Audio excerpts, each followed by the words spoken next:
just had to pull over because it's something I just wanted to share with you very quickly. Just been to a house and a young couple living there with 3 kids. There's a massive problem with high humidity and condensation, dampness, along with all the other things like black mold, peeling wallpaper, a really funky smell.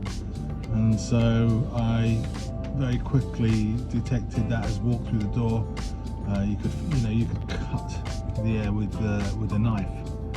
It was that thick feeling, and I recorded the relative humidity instantly. So take a look at this video. Yeah, I get you. Yeah. I'm just started doing that, like peeling. Okay. All right. So let's have a look at this bit here. This whole wall here. So that's